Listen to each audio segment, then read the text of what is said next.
Hello students, welcome to your channel in focus study. Hope so you are doing well. आज हम ECO 13 that is business environment, इसके कुछ important question discuss करेंगे। कुछ के बहुत सारे इंपॉर्टेंट क्वेश्चन हैं विद आंसर डिस्कस करने वाले हैं। ठीक है, तो आंसर के लिए आपको ज़्यादा जाने की जरूरत नहीं है। ठीक है, देखो मेरी भी तबीयत ठीक नहीं थी इसलिए मैं वीडियो नहीं ला रहा था, लेकिन रिक्वेस्ट किसी ने करी थी तो उसके लिए मैंने वीडियो ले आया हूँ। ठीक है, आप आंसर्स देख लेना। ठीक है, बिल्कुल एक्यूरेट आंसर्स हैं। ठीक है, आपको कहीं और जाने की ज़रूरत नहीं है। ठीक है, क्वेश्चन भी डिस्कस करेंगे, नीचे आंसर्स भी हैं। कुछ कुछ क्वेश्चन हैं जिनके आंसर मैंने नहीं दे रखे, तो आप खुद से कर सकते हो। ठीक है, ये क्वेश्चन भी कर लोगे तो आपका इनफ होगा अच्छे मार्क्स के लिए। ठीक है, तो पहला जो क्वेश्चन है, what is business environment, discuss the nature and significance of business environment, state how business is affected by environment is affected by business. Simply पूछा क्या है, बिजनेस इन्वायरमेंट क्या होता है, ठीक है, इसके नेचर क्या होता है और क्या इसके मतलब सिग्निफिकेंस क्या होते हैं। सिग्निफिकेंस बोले या इंपॉर्टेंस बोले, दोनों सेम चीज़ होती हैं। ठीक है, तो देखो पहला तो नेचर डिस्कस कर लेते हैं, इसका नेचर क्या होता है। ठीक है, बिजनेस, देखो इन्वायरमेंट की डेफिनेशन आप लिख सकते हो। बिजनेस इन्वायरमेंट क्या होता है, ऐसा मतलब ऐसी सराउंडिंग, ठीक है, जिसमें इंटरनल एक्सटर्नल सारी चीज़ें आती हैं, बिजनेस को जो इफ़ेक्ट करती हैं वो बिजनेस इन्वायरमेंट होता है। ठीक है, इंटरनली भी हो सकती है, एक्सटर्नली भी होती है। ठीक है, दोनों चीज़ें हो सकती हैं। अब इसके क्या क्या नेचर होते हैं जो इसको इफ़ेक्ट करते हैं या फिर, ठीक है, तो इसके नेचर्स देख लेते हैं। पहला नेचर क्या है, रिलेटेड टू इकोनॉमिक एक्टिविटी। ठीक है, इसमें मतलब क्या है, the main objective of business is to earn profit. ठीक है, hence the business environment is related to economic activity of a person like entrepreneur, like trade, commercial. ठीक है, कॉमर्स हो गया, इंडस्ट्रीज़ हो गया, डायरेक्ट सर्विस हो गया। तो सबसे पहला जो इसका वो हो जाएगा, मतलब इसका नेचर हो जाएगा रिलेटेड टू इकोनॉमिक एक्टिविटी। जो बिजनेस हमारा होता है वो इकोनॉमिक एक्टिविटी से रिलेटेड होता है। दूसरा डायनामिक कॉन्सेप्ट होता है इसका मतलब क्या होता है, business environment is dynamic concept. The component of business are also subject to change according to क्या है, कंट्री, टाइमिंग, सर्कमस्टेंस। ठीक है, तो ये मतलब एक तरह से डायनामिक इन नेचर होता है। ये इसको मतलब एरिया वाइज ये चेंज होता रहता है। ठीक है, नेक्स्ट है इफेक्टिव वर्स, क्या है, वेरियस फैक्टर। ठीक है, इफेक्ट करता है ये वेरियस फैक्टर्स को। ठीक है, जैसे business and its environment are independent and also have natural effect. ठीक है, कुछ भी चीज़, अगर कोई भी चीज़ हल्की सी चेंज हुई तो पूरे बिजनेस को इफेक्ट कर देती है। ठीक है, द मार्केट ऑफ बिजनेस। ठीक है, जैसे the environment of a business is market of business. ठीक है, जो इन्वायरमेंट होता है वो मार्केट होता है एक तरह से। ठीक है, वो डिपेंड करता है इस पर। ठीक है, हाई जा रहा है, लो जा रहा है। ठीक है, इफेक्ट ऑफ इकोसिस्टम। ठीक है, इकोसिस्टम को भी इफेक्ट करता है। Internal external environment of institution. ठीक है, फिर क्या है, फॉर्मुलेशन ऑफ वो क्या है, वर्किंग प्लान। ठीक है, इसमें फॉर्मुलेट करते हैं हम। ठीक है, बनाते हैं प्लान्स को। ठीक है, नेक्स्ट क्वेश्चन है creation of utility by transformation. 10th point देखते हैं, टू वे क्या है, कम्युनिकेशन अरेंजमेंट। ठीक है, दो वे में कम्युनिकेशन का अरेंजमेंट होता है। ठीक है, अब इसके सिग्निफिकेंस देख लेते हैं। ठीक है, तो पहला क्या मतलब इंपॉर्टेंट क्या है, पहला तो ये है कि help to understand internal environment, जो इंटरनल इन्वायरमेंट को हेल्प करता है। ठीक है, एक तरह से समझने में हेल्प करता है। ठीक है, help to understand internal environment. ठीक है, सबसे पहले देखो मैंने बताया था बिजनेस इन्वायरमेंट इंटरनली भी हो सकता है, एक्सटर्नली भी होता है। ठीक है, तो इंटरनली इन्वायरमेंट को अंडरस्टैंड करने में हेल्प करता है। दूसरा क्या है, हेल्प टू अंडरस्टैंड इकोसिस्टम। ठीक है, इकोनॉमिक सिस्टम, इकोनॉमिक सिस्टम को भी हेल्प मतलब अंडरस्टैंड करने में हेल्प करता है। The different kind of economic system influence the business in different ways. It is essential for a business man and business firm to know about the role of क्या है, capitalist, socialist and mixed economy. ठीक है, फिर अगला क्या है, third point, help to understand economic policy. Economy को अगर अंडरस्टैंड करता है तो इकोनॉमिक पॉलिसी को ऑब्वियस सी बात है अंडरस्टैंड करने में हेल्प करेगा। फिर उसके बाद क्या है कि जो मार्केट की कंडीशंस है उसको भी हेल्प करता है। ठीक है, उसको भी हमें एक तरह से उसकी ब्लूप्रिंट हमें दे देता है। ठीक है, कि मार्केट की क्या क्या कंडीशन चल रही हैं। ठीक है, नेक्स्ट जो क्वेश्चन है, explain the various economy and non economy factors of business environment. ठीक है, इकोनॉमी और नॉन इकोनॉमी बिजनेस फैक्टर्स कौन कौन से होते हैं। ठीक है, तो दो टाइप के होते हैं, पहला तो इकोनॉमी, दूसरा नॉन इकोनॉमी। ऊपर ही हमने देख लिया। इकोनॉमी फैक्टर्स में क्या आते हैं, नेचुरल रिसोर्स हो गए, ह्यूमन रिसोर्स हो गए, कैपिटल आउटपुट रेशियो हो गया, टेक्नोलॉजी हो गया। ठीक है, और उसके बाद जो ये उसमें होते हैं। ठीक है, नॉन इकोनॉमी में क्या होते हैं, social, political, religious, moral value. ठीक है, people are non economy factors. ठीक है, इसको डिटेल में आप देख लेना। What are the three component of business environment. Business environment के तीन कंपोनेंट कौन कौन से होते हैं। ठीक है, तो अगर सिंपली देखा जाए तो दो होते हैं, इंटरनल ठीक है। इंटरनल और एक्सटर्नल होते हैं, ठीक है। इंटरनल में क्या क्या आते हैं आप देख लेना, एक्सटर्नल में माइक्रो और मैक्रो होते हैं, ठीक है। माइक्रो में क्या होता है, ऑर्गेनाइजेशन हो गए, कस्टमर्स हो गए, कॉम्पिटिटर्स हो गए, मार्केट सप्लायर, ठीक है। मैक्रो में क्या होगा, तो आपका इकोनॉमी हो गया, टेक्नोलॉजी हो गया, ग्लोबल सोशल कल्चर, डेमोग्राफिक, तो ये सारे पॉइंट्स हैं, ठीक है। नेक्स्ट फोर्थ क्वेश्चन है, business environment and business operation influence each other, एलिब्रेट by giving suitable example. जो बिजनेस इन्वायरमेंट और बिजनेस ऑपरेशन है, ये एक दूसरे को क्या करते हैं, इन्फ्लुएंस करते हैं, एक दूसरे को इफेक्ट करते हैं। तो कैसे इफेक्ट करते हैं इसमें ये बताना है, ठीक है। तो सबसे पहला है क्या है, geographical and economical natural factor, ठीक है। जियोग्राफिकल जो फैक्टर्स होता है और नेचुरल फैक्टर होते हैं, एक दूसरे को इफेक्ट करते हैं। जैसा भी अगर नेचुरल क्लाइमेट चेंज होगा तो बिजनेस को भी ऑब्वियस सी बात है इफेक्ट करेगा, ठीक है। अगला क्या है, डेमोग्राफी फैक्टर, ठीक है। डेमोग्राफी फैक्टर भी इफेक्ट करता है, इकोनॉमिक फैक्टर भी इफेक्ट करता है, ठीक है। पॉलिटिकल एंड लीगल फैक्टर्स, ठीक है। तो ये 6 फैक्टर्स हैं, 6 फैक्टर्स को आप डिटेल में स्टडी कर लेना, मैंने पॉइंट्स यहाँ पे मेंशन कर दिए हैं, ठीक है। अगला क्वेश्चन है, what is mean by physical policy, ठीक है। फिजिकल पॉलिसी क्या होती है और उसके ऑब्जेक्टिव क्या आते हैं और इंपॉर्टेंस क्या होते हैं और उसके क्या क्या टूल्स होते हैं, ठीक है। तो इसको मैंने बड़ा डिटेल में मतलब अच्छे से समझा रखा है, आप इससे समझ सकते हो, ठीक है।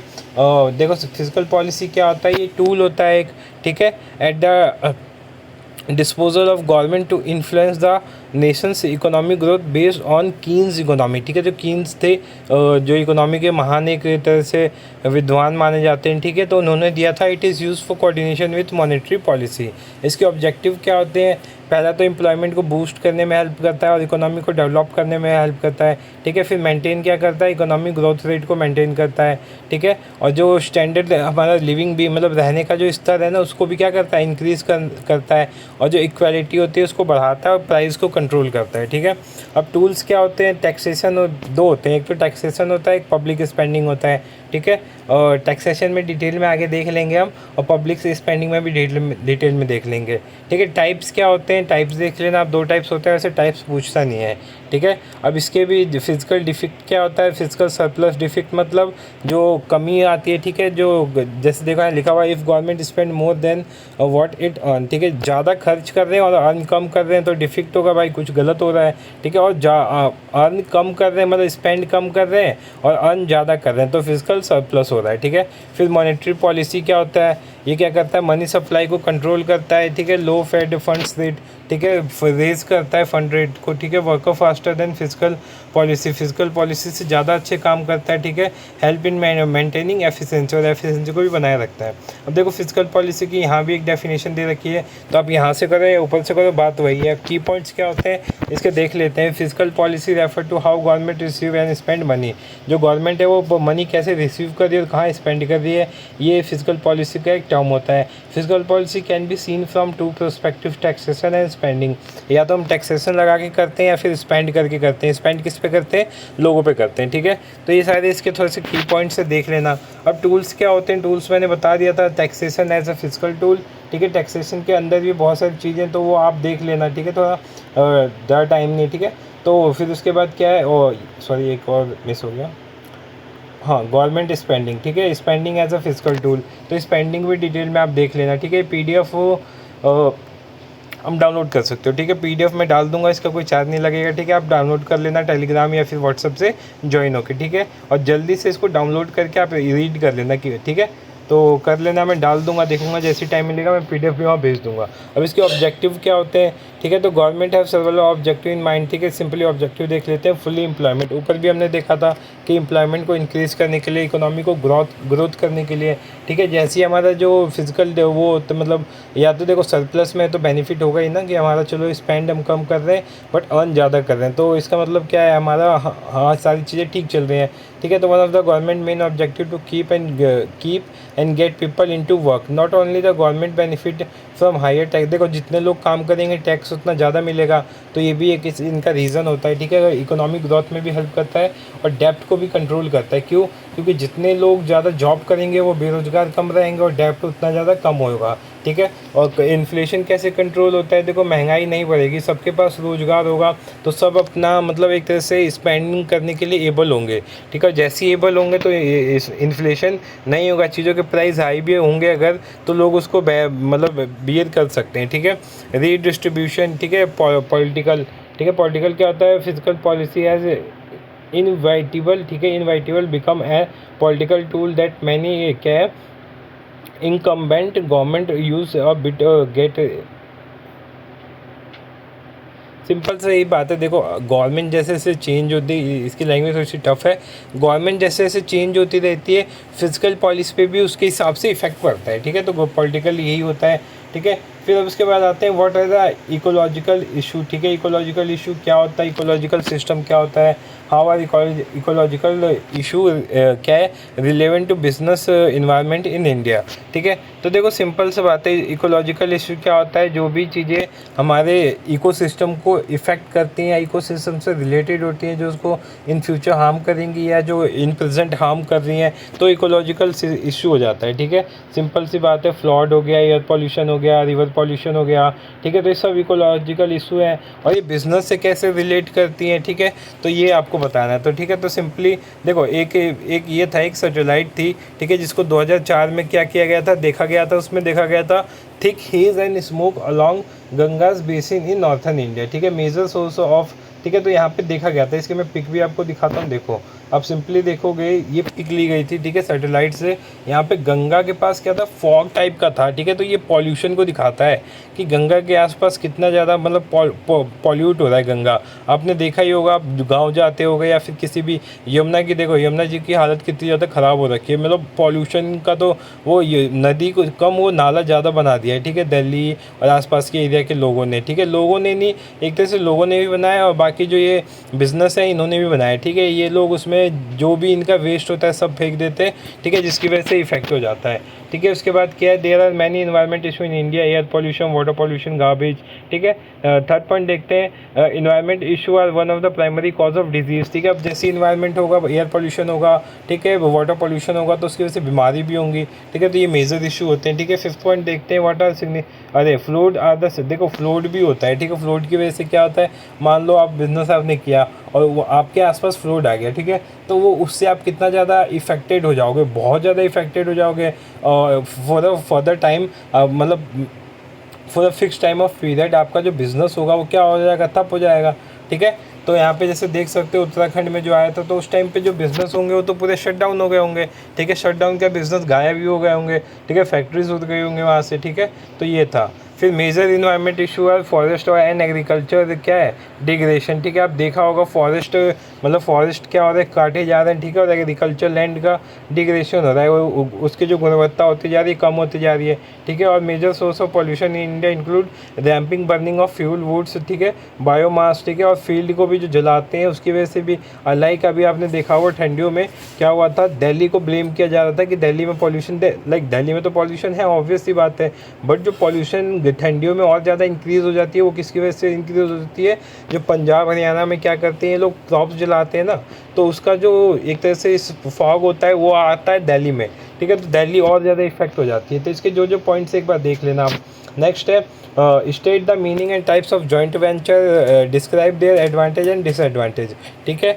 तो जॉइंट वेंचर क्या होता है, इसके क्या एडवांटेज होते हैं, क्या डिसएडवांटेज होते हैं, ये बताना है, ठीक है। तो सिंपली मैं जॉइंट वेंचर का एग्जांपल समझाता हूँ। मान लो मैं और आप हूँ, ठीक है, मेरी कंपनी है, रोड बनाने का काम करते हैं, हम कंस्ट्रक्शन का काम करते हैं, और आपकी जो कंपनी है वो क्या करती है, कंक्रीट और ये सारी चीज़ें बनाती हैं, ठीक है, वो प्रोवाइड करती हैं, ठीक है। तो गवर्नमेंट ने कोई भी एक वो निकाला कि हाँ यहाँ से रोड बनाना है, ठीक है। तो मैं गया गवर्नमेंट के पास, मैंने बोला आप ये कॉन्ट्रैक्ट मुझे दे दो, तो गवर्नमेंट ने मुझे दे दिया, ठीक है, बट मेरे पास कंक्रीट नहीं है, रेत नहीं है, ठीक है, और टूल्स नहीं है, तो मैं क्या करूँगा, मतलब ये तो मेरे को देखो कॉन्ट्रैक्ट तो मुझे मिल गया, बट गवर्नमेंट कह रही है कि आपको किसी और के साथ ज्वाइन होना पड़ेगा। क्या होगा, आपको किसी और के साथ ज्वाइन होना पड़ेगा। तो गवर्नमेंट आपको एक टेंडर दे देते कि आप सप्लाई करोगे इन चीज़ों की और ये आपके साथ बनाने में हेल्प करेंगे, ठीक है। तो हम दोनों कंपनी क्या हो गई, मर्ज हो गई, बट हमारा जो वे था काम करने का वो दोनों अलग अलग था, ठीक है। तो यही होता है कि जो डिफरेंट कंपनीज जब मर्ज हो जाते हैं किसी पर्टिकुलर टास्क को करने के लिए, तो जॉइंट वेंचर होता है, ठीक है। आपने 12th में भी पढ़ा होगा आई थिंक, ठीक है। अब ये जो टाइप्स कितने होते हैं, इसके 4 टाइप्स होते हैं। प्रोजेक्ट बेस्ड जॉइंट वेंचर जो मैंने बताया अभी, ठीक है, vertical joint venture, horizontal joint venture, functional based joint venture. ठीक है, अब देखो इसकी डेफिनेशन एक बार देख लो। Joint venture is commonly way combining the resource and expertise of two otherwise unrelated company. Unrelated का समझ रहे हो ना, कि जिनका रिलेशन होता ही नहीं है मोस्ट ऑफ टाइम। क्या है, दीज आर, अरे there are many benefit of these type of partnership but it is not without risk. ठीक है, रिस्क के बिना नहीं होता है, रिस्क भी हो सकता है। Arrangement of the short can be highly complex भी हो जाता है कभी कभी चीज़ें इसके अंदर। ठीक है, अब जॉइंट वेंचर की क्या मतलब, जो जॉइंट वेंचर पार्टनरशिप होती है, जॉइंट वेंचर होता है, इसकी एडवांटेज और डिसएडवांटेज है। तो यहाँ पे आप एक बार देख लेना एडवांटेज। लाइक यहाँ पे देखो, access to new market and distribution. देखो क्या होता है, दोनों पार्टीज़ के लिए एक तरह से न्यू मार्केट ओपन हो जाता है। ठीक है, और डिसएडवांटेज क्या होता है, joint venture role, objective and goals are not initially stated and clearly communicable. क्या है, कम्युनिकेटेड कंपनीज वाइड। ठीक है, तो सिंपली होता है जो इनके ऑब्जेक्टिव होते हैं, ठीक है, जो इनके रोल्स होते हैं वो मैच करेंगे या नहीं मैच करेंगे दोनों कंपनीज़ के आपस में, ये हमें नहीं पता। ठीक है, और क्या होता है, देखो पहले एडवांटेज देख लेते हैं। ठीक है, यहाँ से एडवांटेज देख लेते हैं, यहाँ से भी आप देख सकते हो, यहाँ से भी देख सकते हो। ठीक है, एक्सेस टू न्यू मार्केट हो गया, इंक्रीज कैपेसिटी। ठीक है, कैपेसिटी इंक्रीज़ हो जाती है, सही बात है। जब दो कंपनी साथ में करेंगी तो कैपेसिटी ऑब्वियस बात है इंक्रीज़ होंगी। Sharing of risk and cost. ठीक है, अब मान लो अकेले करते तो आपका रिस्क भी आपका ही होता और आपका जो प्रॉफिट भी आपका ही होता, कॉस्ट भी आपका ही होता। ठीक है, बट उसकी वजह से क्या हो गया कि आपका रिस्क बढ़ जा रहा है, कॉस्ट भी क्या हो रहा है, बढ़ जा रहा है विथ पार्टनर। ठीक है, एक्सेस टू न्यू नॉलेज। ठीक है, नई नॉलेज मिलेगी, एक्सपर्टीज़ मिलेंगी। ठीक है, आपको अलग एक तरह से स्टाफ मिलेगा, अलग एक तरह से गाइडेंस मिलेगी नई कंपनी का आपके साथ ज्वाइन होने के लिए। ठीक है, रिसोर्स भी आपके बढ़ जाएंगे। ठीक है, लाइक टेक्नोलॉजी और फाइनेंस भी बहुत इंक्रीज़ हो जाएगी आपकी। ठीक है, डिसएडवांटेज क्या होता है, जो ऑब्जेक्टिव होता है ना जॉइंट वेंचर का, वो क्लियर नहीं होता, ऑब्वियस सी बात है नहीं होता क्लियर। ठीक है, क्या होता है क्या नहीं, बस एक पर्टिकुलर चीज़ों के लिए ये तो बना दिया जाता है, या फिर एक लॉन्ग टर्म के लिए भी बना सकते हैं जॉइंट वेंचर। ठीक है, बट इसका जो ऑब्जेक्टिव होता है वो क्लियर नहीं होता है। Communication between partner is not great. ठीक है, देखो ऑब्वियस सी बात है, आप दो लोग जब एक साथ मिल के काम करते हैं तो उनके बीच कॉन्फ्लिक्ट आता ही आता है। ठीक है, डिस्प्यूट आता ही आता है। तो ये इस पॉइंट इसी में। ठीक है, कम्युनिकेशन नहीं हो पाता ढंग से। पार्टनर्स क्या है, expect different things from joint venture. जो पार्टनर्स होते हैं वो अलग ही कुछ सोचते हैं कि हमें कुछ और मिलेगा, बट मिलता उन्हें कुछ भी नहीं है।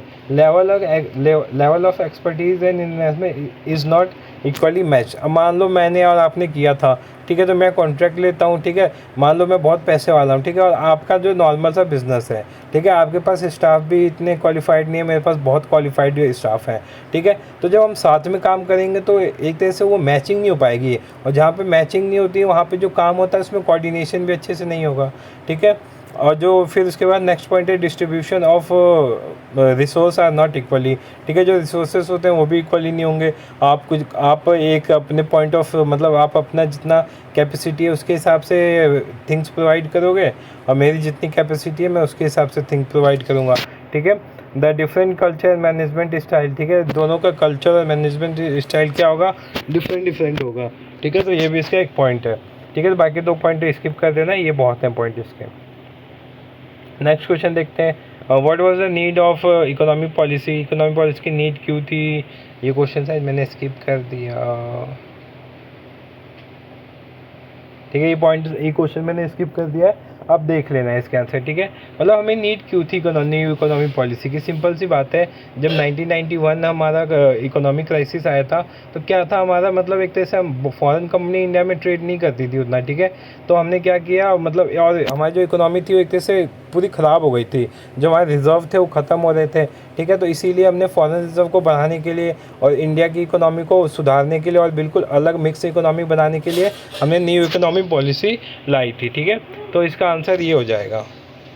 नेक्स्ट क्वेश्चन है, what is WTO, major objective क्या होते हैं और क्या क्या फंक्शंस होते हैं। ठीक है, तो WTO क्या होता है, वर्ल्ड ट्रेड ऑर्गेनाइजेशन। ये किस लिए बनाया गया था, ठीक है, वर्ल्ड वॉर के बाद WTO की इस्टेब्लिशमेंट, WTO से पहले ना गेट काम करता था। ठीक है, गेट को 1995 में हटा दिया गया और गेट की जगह इसको बना दिया गया। ठीक है, तो गेट की फुल फॉर्म भी याद करना, general agreement on trade and traffic. ठीक है, टैरिफ, ठीक है, तो गेट की जगह क्या आया, WTO आया, और ये क्या करता है, एक तरह से गाइड करता है डिफरेंट कंट्रीज़ के ट्रेड को। ठीक ठीक है। पॉलिसी में जैसे हर स्टेट हर कंट्री के लिए एक ट्रेड की पॉलिसी होती है ना, तो वैसे वर्ल्ड लेवल पे कौन बनाता है पॉलिसी? WTO बनाता है, ठीक है। इसके ऑब्जेक्टिव क्या होता है? टू सेट एन क्या है, execute rules for international trade, ठीक है। रूल्स बनाता है, उसको एग्जीक्यूट करता है, ठीक है। To present a panel of negotiating and controlling additional trade liberalisation, ठीक है। जो ट्रेड लिबरलाइजेशन होता है इसको भी बढ़ावा देता है, ठीक है। सॉल्व ट्रेड कॉन्फ्लिक्ट, ठीक है। ट्रेड कॉन्फ्लिक्ट जो दो या दो से ज़्यादा देशों के बीच होते हैं उनको सॉल्व करता है और इम्प्रूव करता है डिसीजन मेकिंग मेथड्स को दो देशों के बीच में ट्रेड के रिगार्डिंग, ठीक है। फिर उसके बाद है what are the future of new economy planning, sorry future नहीं फीचर, ठीक है। What are the feature of new economy planning, feature क्या क्या थे, ठीक है। तो फीचर या फिर इंपॉर्टेंस दोनों एक तरह से लगभग थोड़ा सा सेम ही होता है। The government gave up monopolistic control over many industry sector, ठीक है। मोनोपोलिस्टिक कंट्रोल दे दिया था उन्होंने, ठीक है। जो पहले गवर्नमेंट कंट्रोल करती थी वहाँ पे क्या कर दिया? मोनोपोलिस्टिक कंट्रोल दे दिया, ठीक है। द एंड ऑफ लाइसेंस राज का क्या हो गया था? एंड हो गया था, ठीक है। Government transferred its equity in public sector, ठीक है, enterprises to private sector, public से प्राइवेट की तरफ ही चले गए थे। जो फाइनेंशियल सेक्टर थे इसमें रिफॉर्म किया गया था, ठीक है। फॉरेन इन्वेस्टमेंट जो था, फॉरेन डायरेक्ट इन्वेस्टमेंट, उसमें भी क्या किया गया था? चेंजेस किए गए थे, ठीक है। रिफॉर्म इन टैक्सेशन में भी रिफॉर्म किया गया था, इंपोर्ट एक्सपोर्ट रिफॉर्म किया गया था, ग्लोबलाइजेशन को अपनाया गया था, प्राइवेटाइजेशन को अपनाया गया था। तो ये सारे पॉइंट्स है जो आप लिख सकते हैं, ठीक है। What you meant by monetary policy क्या होता है ये मैं यहाँ पे लिखना भूल गया, ठीक है। तो आप इसको कर लेना, ये बहुत ज़्यादा इंपॉर्टेंट क्वेश्चन है, ठीक है। ये भी आता है क्वेश्चन, जैसे फिजिकल पॉलिसी था वैसे मॉनेटरी पॉलिसी है, इसको बिल्कुल करके जाना है। मैं इतने सारे टिक लगा रहा हूँ, मतलब इसको करना ही करना है, ठीक है। तो इसको अच्छे से करके जाना। फिर इकोनॉमी प्लानिंग क्या होता है, ठीक है। मेजर अचीवमेंट क्या है इकोनॉमी प्लानिंग के इन इंडिया में, ठीक है। तो अचीवमेंट्स देख लो आप। इकोनॉमिक ग्रोथ करने में हेल्प करा था, ठीक है। Progress in agriculture, industry growth, public sector बहुत ज़्यादा अच्छा हो गया था, ठीक है। इंफ्रास्ट्रक्चर भी धीरे धीरे अच्छा होने लगा, एजुकेशन हेल्थ केयर बहुत सही हो गया, ठीक है। ग्रो इन सर्विस सेक्टर, ठीक है। सेविंग एंड इन्वेस्टमेंट भी ठीक ठाक हो गई थी, ठीक है। फिर statement in favour of planning, अब जो प्लानिंग बनाई गई थी न्यू प्लानिंग, इसके फेवर में कुछ पॉइंट थे, ठीक है, और कुछ इसके डिसएग्री के फेवर में पॉइंट थे, ठीक है। तो ये दोनों फेवर के पॉइंट आप देख लेना। पहला क्या था? ऑप्टिमम यूज़ ऑफ रिसोर्स, ठीक है। जो रिसोर्सेज का यूज़ होता है बिल्कुल ढंग से होता है, अच्छे तरीके से होता है, ठीक है। सेकंड पॉइंट है जो इकोनॉमी में जब विकास हुआ, जो डेवलपमेंट हुई वो बहुत खतरनाक तरीके से हुई, रैपिड हुई, एकदम हुई थी, ठीक है। 1991 के बाद हमने पीछे मुड़ के देखा ही नहीं कभी, ठीक है। देखा है तो वो फिर वापस आगे आ गए, ठीक है। तो अगला क्या है? Economy stability. अब इसकी वजह से हमारी जो इकोनॉमी थी एक तरह से स्टेबल हो गई। लाइक अभी देखोगे आप श्रीलंका क्राइसिस, पाकिस्तान क्राइसिस, ठीक है, बहुत सारे देशों में क्राइसिस आ रहे हैं, बट इंडिया में क्यों नहीं आ रहा? क्योंकि इंडिया में इकोनॉमी इनकी बिल्कुल स्टेबल चल रही है, ठीक है। बैलेंस ग्रोथ हो रहा है, ये नहीं कि सडनली बहुत ज़्यादा ग्रोथ हो जाए, नहीं, धीरे धीरे धीरे धीरे हो रहा है, बट हो रहा है, ठीक है। फिर उसके बाद better solution of basic problem, जो बेसिक प्रॉब्लम थी उसका बेटर सोल्यूशन ही है, ठीक है। Right use and conversation natural resource का क्या है? राइट यूज़ हो रहा है इसमें, ठीक है। तो ये सारे पॉइंट्स आप देख लेना, 10 पॉइंट बता रखे हैं मैंने। अब इसके डिसएडवांटेज क्या है? फेवर अगेंस्ट प्लानिंग के लिए क्या पॉइंट्स है इसमें? लॉस ऑफ इकोनॉमिक फ्रीडम, जो इकोनॉमिक फ्रीडम थी वो ख़त्म हो गई इसकी वजह से। कैसे? The utmost objective levelled against planned economy is the, मतलब इसमें क्या हो गया था? प्लान्ड इकोनॉमी बनाया गया था इसको, ठीक है। तो एक तरह से फ्रीडम उनकी छीन ली गई थी। प्लानिंग लीड्स टू चाउस, जो प्लानिंग होते हैं वो एक तरह से चाउस क्रिएट करते हैं, ठीक है। नॉट इजी टू फॉर्मुलेट, जो भी सारी प्लानिंग की गई थी उसको फॉर्मुलेट करना बहुत ज़्यादा डिफिकल्ट हो गया था। नो इनिशिएटिव फॉर हार्डवर्क, ठीक है। इनिशिएटिव हार्डवर्क के लिए कोई इनिशिएटिव नहीं था। Danger for bureaucracy and red tapism, ठीक है। नॉट ऑटोमेटिक नहीं था। कॉस्टली अफेयर, बहुत ज़्यादा महंगा था इसको करना, ठीक है। मोर अनस्टेबल भी नहीं था, बहुत ज़्यादा अनस्टेबल था, ठीक है। मतलब अनस्टेबल था, एक तरह से फिक्स नहीं था, ठीक है। वेस्टफुल यूज़ ऑफ रिसोर्सेज, फिर रिसोर्सेज का वेस्टफुल होने लगा था, ठीक है। पर्सनल जो एफिशिएंसी थी वो भी क्या होने लगी थी? इग्नोर होती थी इसके अंदर। तो ये सारे पॉइंट्स थे। फिर state the meaning and component of macro economy micro आपने पढ़ी होगी। मैक्रो क्या होता है? मैक्रो एक तरह से बोले तो जो होल, मतलब जो देखो, माइक्रो छोटे लेवल को बोलते हैं, मैक्रो बड़े लेवल को बोलते हैं, ठीक है। तो macro is a factor, macro economy factor is a pattern, characteristics और condition that emanates from the और relate to a larger respect. ठीक है, मैंने बताया था लार्जर एक्सपेक्ट एक तरह से इसमें देखते हैं हम। ठीक है, अब इसके क्या क्या कंपोनेंट हो जाएंगे, जीडीपी हो जाएगा, इकोनॉमी आउटपुट हो जाएगा, एम्प्लॉयमेंट हो जाएगा और इन्फ्लेशन हो जाएगा। नेक्स्ट क्वेश्चन है discuss the significance of small scalar sector Indian economy. ठीक है, क्या क्या इंपॉर्टेंट है स्मॉल स्केलर सेक्टर्स के इंडिया में। तो ठीक है, तो पहला क्या है स्मॉल स्केल सेक्टर। ठीक है, एससीआई भी बोल सकते हैं इसको, एसएसआई भी बोल सकते हैं। ठीक है, प्रोवाइड एम्प्लॉयमेंट। सबसे पहला तो ये है कि ये एम्प्लॉयमेंट देता है। ठीक है, बहुत लोगों को एम्प्लॉयमेंट देता है। लाइक आप लज्जत पापड़ का एग्जांपल ले लो, पहले स्मॉल था। ठीक है, और दूध जो एक तरह से दूध की नई नई फैक्ट्रीज जो बनती थी उसमें भी, जैसे आप अमूल ले लो, अमूल छोटे से कितना बड़ा हो गया। ठीक है, तो ये सब इस एम्प्लॉयमेंट देने का ये है। ठीक है, फिर वुमेन ग्रोथ में भी हेल्प करते हैं। ठीक है, स्मॉल बिजनेस जो वुमेन स्टार्ट कर रही हैं, लाइक आप इंस्टा पे देखोगे कितनी सारी गर्ल्स क्या करती हैं, अपना अपना कोई भी डिज़ाइनिंग कोई भी चीज़ें करके इंस्टा पे अपलोड करती हैं, तो वो भी स्मॉल बिजनेस में आते हैं। ठीक है, ब्रिंग बैलेंस क्या है रीजनल डेवलपमेंट। इसकी वजह से क्या होता है, पहले क्या होता था कि सिटी में सारे फॉर्म्स या बिजनेस स्टार्ट होते थे, गांव में नहीं होते थे। बट जैसे रीजनल और स्मॉल बिजनेस स्टार्ट होने लगे, ये जो बैलेंस इनके बीच का गैप था वो धीरे धीरे कम होने लगा। ठीक है, नेक्स्ट क्या है help in mobilisation of a local resource. जो लोकल रिसोर्स था उसका ढंग से यूज़ होने लगा। ठीक है, बाकी सारे पॉइंट्स आप देख लें, लाइक प्रमोट एक्सपोर्टर्स को प्रमोट करता है। ठीक है, और लार्ज स्केल इंडस्ट्री एक तरह से कॉम्प्लीमेंट है लार्ज स्केल इंडस्ट्री का। ठीक है, मीट कस्टमर डिमांड को मीट करता है, इंश्योर सोशल एडवांटेज। ठीक है, डिवेल्प क्या है एंटरप्रेन्योरशिप को डेवलप करता है। ठीक है, तो ये सारे पॉइंट्स देख लेना आप। 15 क्वेश्चन देखते हैं। Discuss the various promotional scheme policies in government for the development of small industry. Small industry को मतलब विकास करने के लिए क्या क्या गवर्नमेंट ने पॉलिसी निकाली थी। ठीक है, तो 2 3 5 पॉलिसी है। पहला आईपीआर। ठीक है, आईपीआर मतलब इंडस्ट्रियल पॉलिसी रिवोल्यूशन 1948, 56, 77, 80 और 90। अभी मैंने शॉर्ट फॉर्म में दिया है क्योंकि इतना ज़्यादा मैं लिख नहीं सकता था, तो आपको क्या करना है, इनको गूगल करके एक बार अच्छे से देख लेना है। ठीक है, फिर उसके बाद डिफाइन है इकोनॉमिक डेवलपमेंट क्या होता है। ठीक है, और क्या क्या डिफरेंट इंडिकेटर होते हैं इसके, तो इंडिकेटर बहुत इंपॉर्टेंट है, आप देख लेना। ठीक है, जीडीपी होता है, जीएनपी होता है। ठीक है, जीएनपी पर कैपिटा होता है, इकोनॉमिक ग्रोथ होता है। ठीक है, इनइक्वालिटी ऑफ वेल्थ होता है। ठीक है, मिक्स इकोनॉमी क्या होती है। ठीक है, सिंपली मिक्स इकोनॉमी क्या होती है, जिसमें हम क्या कर देते हैं, इकोनॉमी हमारी मर्ज हो जाती है। ठीक है, उसमें पब्लिक सेक्टर भी और प्राइवेट सेक्टर दोनों साथ मिलकर काम करते हैं, तो ये मिक्स इकोनॉमी होता है। इंडिया ने मिक्स इकोनॉमी क्यों अडॉप्ट करी थी एक तरह से। ठीक है, तो ये सारे पॉइंट्स आप देख लेना है इसके। ठीक है, नेक्स्ट क्वेश्चन देखते हैं, what is EXIM bank, state the role of EXIM bank in Indian foreign trade. ठीक है, एक्सिम बैंक क्या होता है, import export bank of India. ठीक है, इसके क्या क्या रोल हैं वो देख लो आप। ठीक है, finance import and export goods and service from India. ठीक है, it is also finance import export of good and service from other country than India. ठीक है, इंडिया के अलावा भी और कंट्री में ये एक्सपोर्ट इंपोर्ट करता है। ठीक है, क्या करता है, फाइनेंस करता है इंपोर्ट और एक्सपोर्ट ऑफ मशीनरी या मशीनरी और लीज और hires purchase basis as well. ठीक है, provide refinancing service to banks.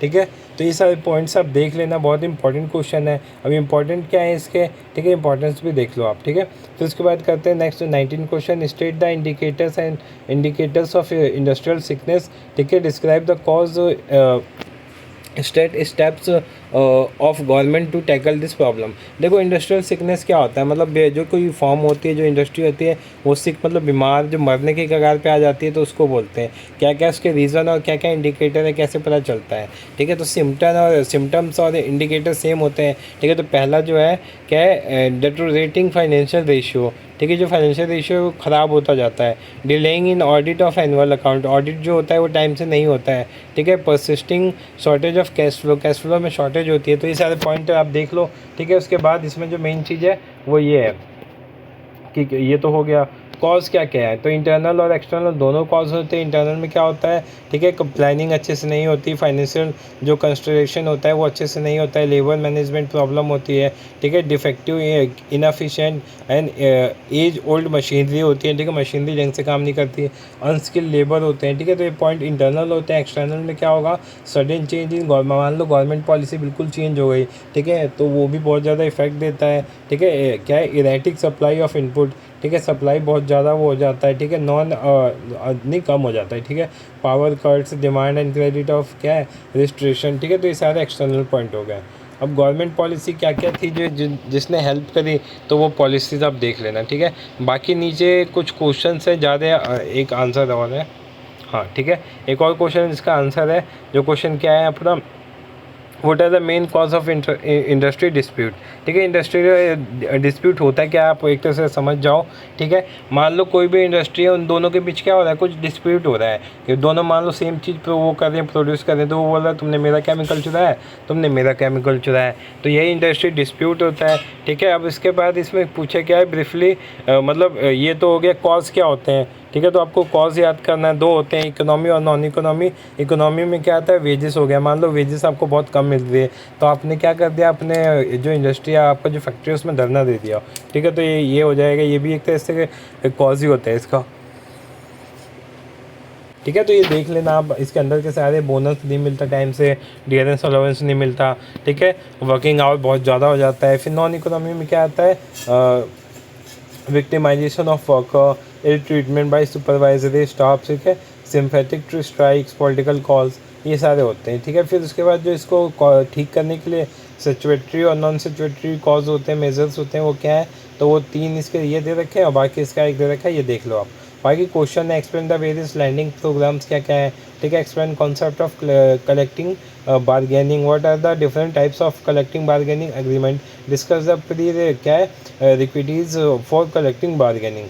फिर उसके बाद नेक्स्ट 23 क्वेश्चन है, explain the concept of money supply in India, what are the instrument of monetary policy are used by Reserve Bank of India, explain the mechanism of exchange rate determination, discuss the three types of role of the RBI in regulating the financial activities and economic development of India। अगला question है, what is the important of foreign capital in economy और industrial development, describe briefly various types of foreign capital. तो ये भी question काफ़ी important है, इसको करके मत जा, मतलब करके जाना, छोड़ के मत जाना। Define term balance of payment, important question है ये भी, ठीक है। दोनों क्वेश्चन इंपॉर्टेंट है, आने के 100% चांसेस भी हैं, ठीक है। Describe cause of balance of payment defect, same को इसी से रिलेटेड क्वेश्चन है, तो इसको भी करके जाना, ठीक है। बाकी क्वेश्चन से की PDF नोट कर लो आप क्वेश्चन, ठीक है, ठीक है। तो यहाँ पे ये मैंने पूरी क्वेश्चन आंसर डिस्कस कर लिया आपसे, जितने क्वेश्चन थे आंसर थे वो डिस्कस कर लिए। होप सो आपको ये वीडियो अच्छी लगी हो। देखो वीडियो को बनाने में बहुत मेहनत लगती है, ठीक है। तो वीडियो को लाइक करना, चैनल को सब्सक्राइब करना for the information. Thank you so much.